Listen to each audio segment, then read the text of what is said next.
Hello students, welcome to channel सब कुछ no. आज आप लोग पढ़ेंगे क्लास 9th एनसीईआरटी मैथ का प्रश्नावली 10.4 का इंट्रोडक्शन और कुछ प्रमेय।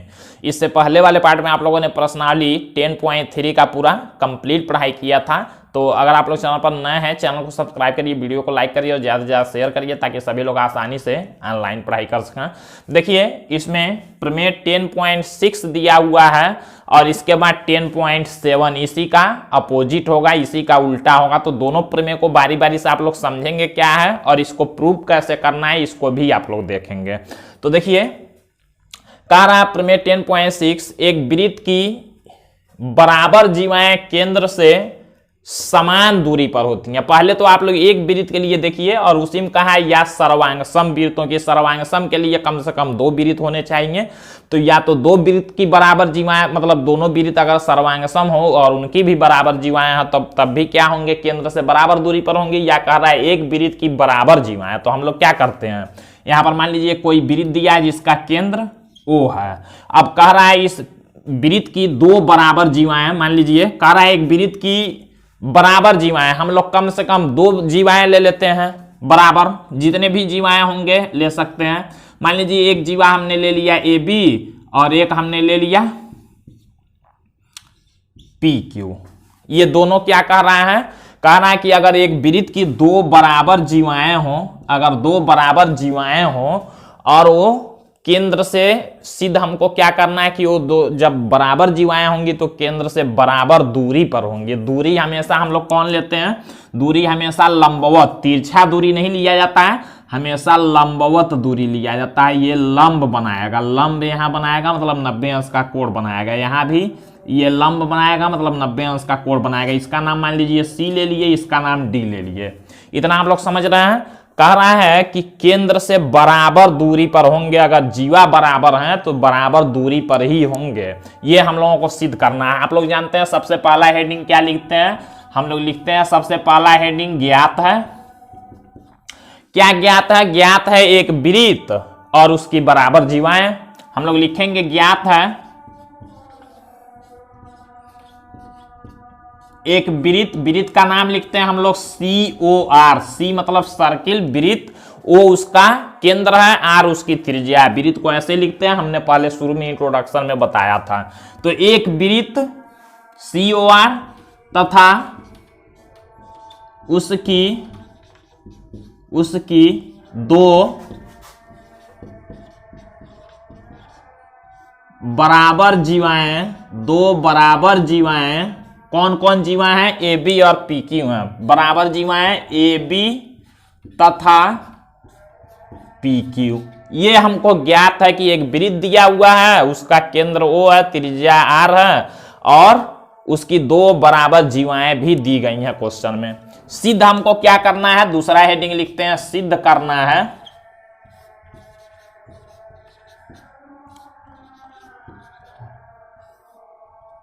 दूसरा हेडिंग लिखते हैं सिद्ध करना है। सिद्ध क्या है कि जो दोनों बराबर जीवाएं हैं केंद्र से बराबर दूरी पर होंगी। देखिए, केंद्र से समान दूरी पर होती है, मतलब हमको सिद्ध करना है OC के बराबर कौन होगा, OD होगा। हम लोग लिखेंगे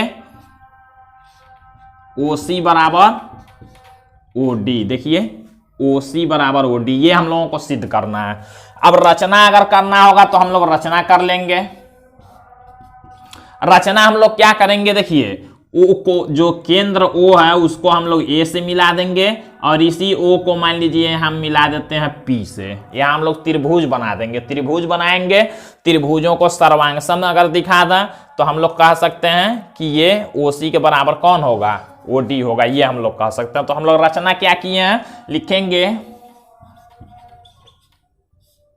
केंद्र O को A तथा P से,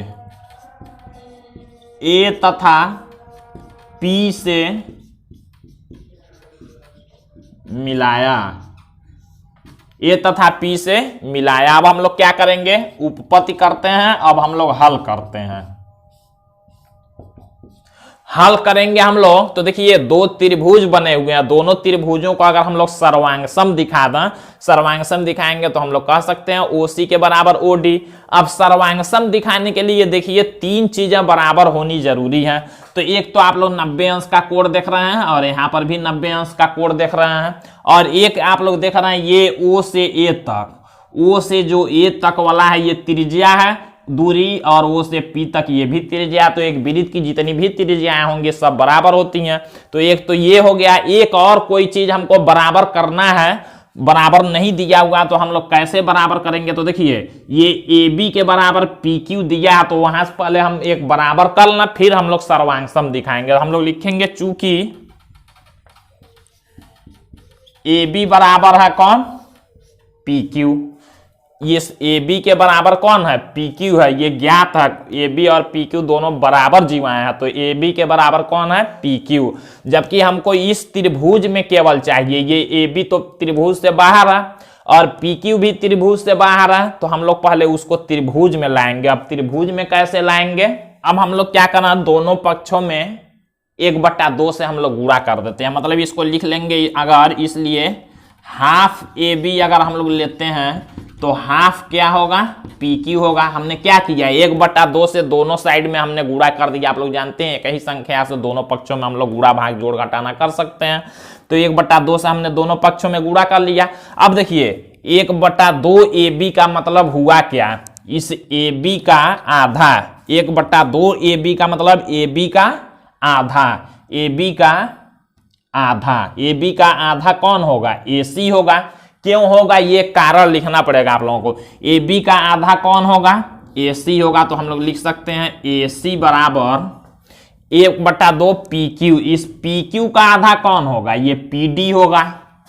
तो PQ का आधा कौन होगा, PD होगा। यहाँ कारण लिखेंगे, क्यों कारण क्या लिखेंगे, कैसे ये होगा, तो हम लोग लिखेंगे वृत्त के केंद्र से जीवा पर खींची गई लंब रेखा जीवा को क्या करती है, समद्विभाजित करती है। लिखेंगे वृत्त के केंद्र से जीवा पर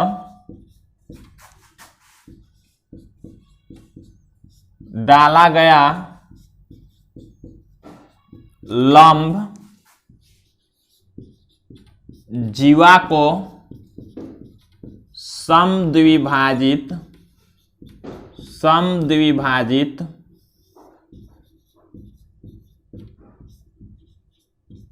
करता है। यह हम लोगों ने लिख लिया कि वृत्त के केंद्र से जीवा पर डाला गया लंब जीवा को क्या करता है, समद्विभाजित करता है। समद्विभाजित करता मतलब AC के बराबर CB होगा और PD के बराबर DQ होगा।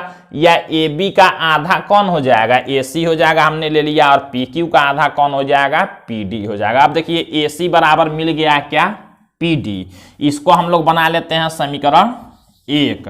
इससे क्या होगा, समीकरण 1 से इसका यूज हम लोग कर लेंगे दोनों त्रिभुजों को सर्वांगसम दिखाने में। AC के बराबर जब PD मिल गया तो हम लोग लिखते हैं, दो त्रिभुज दिया हुआ है देखिए AOC और POD दोनों ले लेते हैं। तो हम लोग लिखेंगे अब त्रिभुज AOC तथा त्रिभुज POD में, तो देखिए यहाँ दो त्रिभुज हैं, दोनों समकोण त्रिभुज हैं। तो समकोण त्रिभुज में आप लोग जानते हैं अगर दोनों समकोण त्रिभुजों में कर्ण बराबर हो एक दूसरे के तो हम लोग कह सकते हैं, और कोई एक ही भुजा बराबर तो हम लोग कह सकते हैं त्रिभुज सर्वांगसम। तो कर्ण देखिए यहाँ बराबर है, OA के बराबर है OP, क्योंकि दोनों त्रिज्याएं बराबर होती हैं। तो हम लोग लिखेंगे OA के बराबर कौन है, OP है। कारण क्या लिखेंगे, त्रिज्याएं। आप लोग जानते हैं कि वृत्त की जितनी भी त्रिज्याएं होंगी सब एक दूसरे के बराबर होती हैं। तो हम लोगों ने लिख लिया OA के बराबर कौन है, OP है। दोनों त्रिज्याएं हैं। और देखिए ये 90 अंश वाला त्रिभुज है, मतलब समकोण त्रिभुज है। एक चीज और बराबर हमको मिल गया है, AC के बराबर कौन मिल गया है, PD। समीकरण 1 हम लोगों ने लिखेंगे AC के बराबर कौन है, PD है। यहाँ कारण क्या लिखेंगे, समीकरण 1 से, मतलब हमने ऊपर सिद्ध कर लिया है समीकरण 1 से। आप लोग जानते हैं कि जब RHS रूल लगाते हैं, मतलब ये समकोण त्रिभुज में जब हम लोग लगाते हैं तो कर्ण और कोई भी एक भुजा अगर बराबर हो तो हम लोग दोनों त्रिभुजों का सर्वांग कह देते हैं। हम लोग लिखेंगे इसलिए त्रिभुज AOC सर्वांग सम होगा किसके? त्रिभुज POD के। किस रूल से? RHS द्वारा। अब जब दोनों त्रिभुज सर्वांग सम हो गए तो हम लोग क्या कहेंगे? हम लोग कहेंगे जो हमको सिद्ध करना था OC बराबर है किसके? ये OC किसके बराबर है? OD के। हम लोग लिखेंगे इसलिए OC बराबर है OD के। किस कारण से? CPCT द्वारा। सर्वांग सम त्रिभुजों के संगत भाग हैं ये, इसलिए ये दोनों बराबर हो गए। और हम लोग कह सकते हैं कि ये जो दोनों बराबर जीवाएं हैं केंद्र से बराबर दूरी पर होती हैं। तो ये आप लोगों को रूल याद भी रखना है कि अगर किसी वृत्त में जीवाएं अगर बराबर हों तो केंद्र से बराबर दूरी पर होते हैं, ये आप लोगों को याद रखना है। और यहां कह रहा है कि या सर्वांग सम वृत्तों की, सर्वांग सम के लिए इसी में समझ लीजिए, जैसे मान लीजिए कोई दो वृत्त दिए हुए हैं, अगर दोनों वृत्त सर्वांग सम हैं। सर्वांग सम वृत्त कब होते हैं? जब उनकी त्रिज्याएं बराबर होती हैं। मान लीजिए ये भी R है और ये O डैश हो गया, मान लीजिए ये भी R है। जब दोनों वृत्तों की त्रिज्याएं बराबर हो तो दोनों को हम लोग सर्वांग सम कहते हैं। तो कह रहा है सर्वांग सम वृत्त में अगर हम लोग कोई जीवा खींचेंगे, मान लीजिए यहां हमने खींच लिया AB और यहां हमने खींच लिया जीवा PQ, तो ये AB और PQ अगर दोनों जीवाएं क्या है? सर्वांग सम वृत्तों की दोनों जीवाएं बराबर हैं, तो कह रहा है ये केंद्र से क्या होंगे? केंद्र से ये क्या होंगे? बराबर दूरी पर होंगे। ये है तो सेम वही वाला, चाहे सर्वांग सम वृत्त दिए हो चाहे एक ही वृत्त में दो बराबर जीवाएं दिया हो, तो दोनों केंद्र से बराबर दूरी पर होंगे जीवा, अगर जीवा बराबर होते हैं। तो अब हम लोग 10.7 प्रमेय को देखते हैं, इसी का अपोजिट प्रमेय है। यहाँ पर प्रमेय 10.7 क्या कह रहा है? एक वृत्त के केंद्र से समदूरस्थ जीवाएं लंबाई में समान होती हैं। कह रहा है एक वृत्त के केंद्र से समदूरस्थ जीवाएं। अब देखिए ये क्या कह रहा है, जैसे मान लीजिए हम लोग कोई एक वृत्त ले लेते हैं।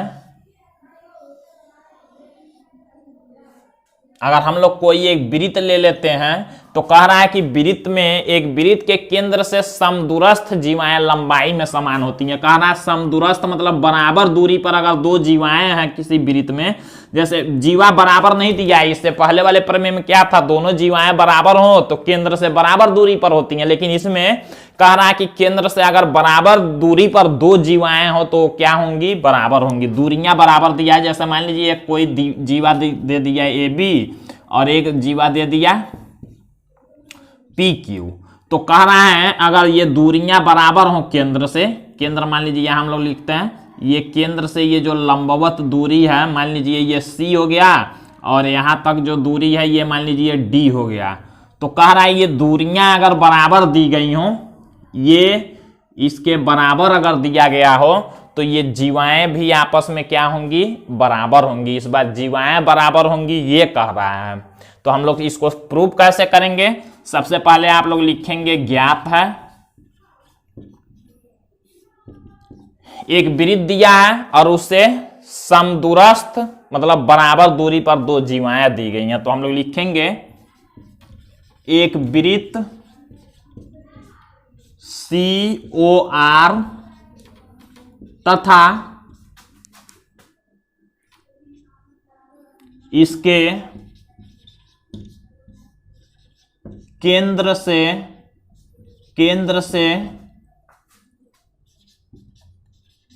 समदूरस्थ मतलब बराबर दूरी पर समदूरस्थ जीवाएं कौन कौन?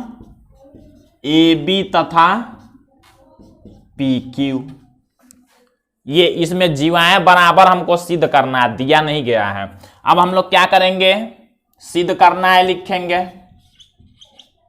लिखेंगे सिद्ध करना है।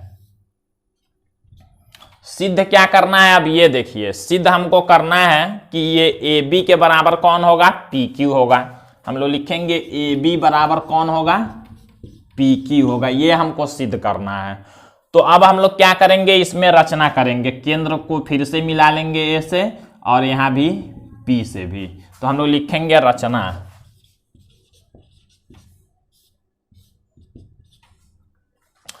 ओ को ए तथा पी से मिलाया, लिखेंगे केंद्र ओ को ए तथा पी से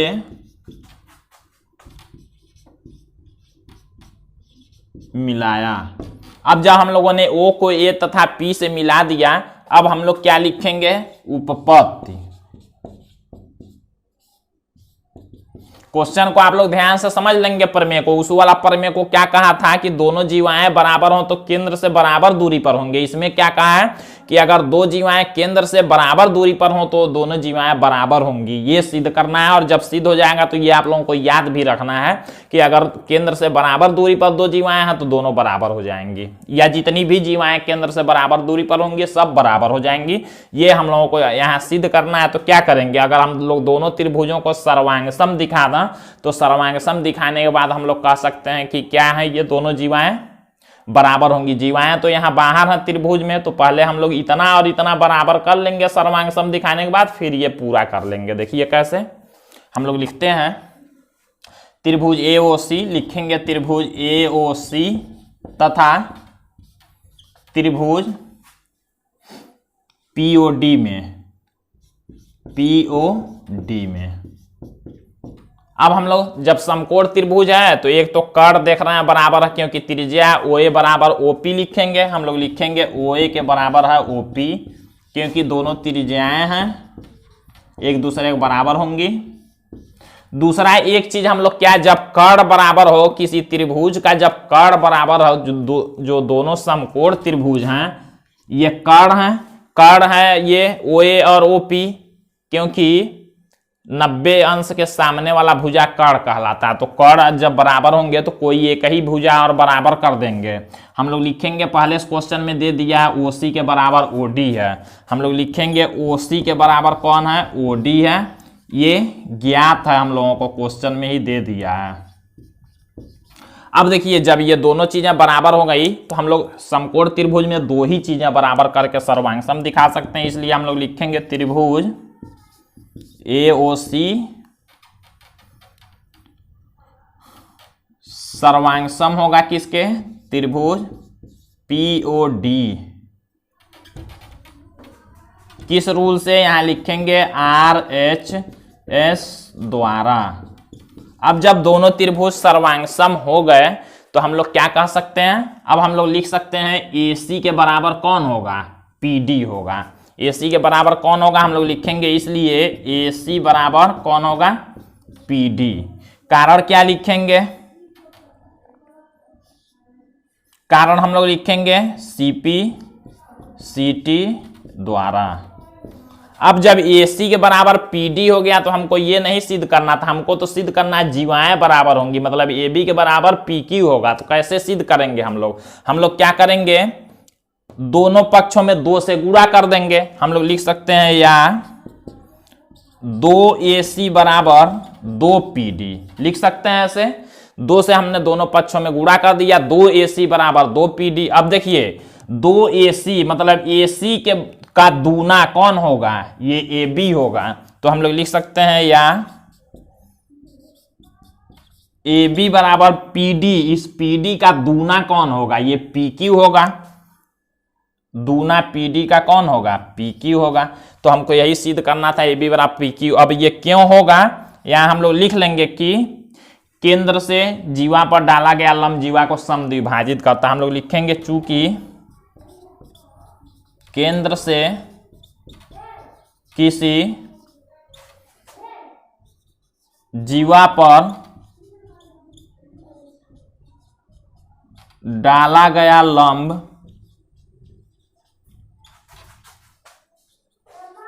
जीवा को समद्विभाजित करता है।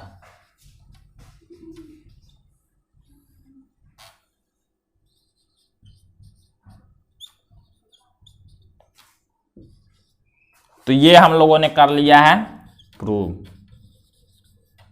तो इस तरह से आप लोगों को प्रमेय को प्रूव करना है और इस प्रमेय को दोनों को याद रखना है, और जो पिछला हमने प्रमेय बताया था उसको भी आप लोगों को याद रखना है, और इन्हीं सब का प्रयोग होगा 10.4 एक्सरसाइज को सॉल्व करने में। तो आज के लिए बस इतना ही, अगले पार्ट में आप लोग पर्सनली 10.4 का क्वेश्चन देखेंगे।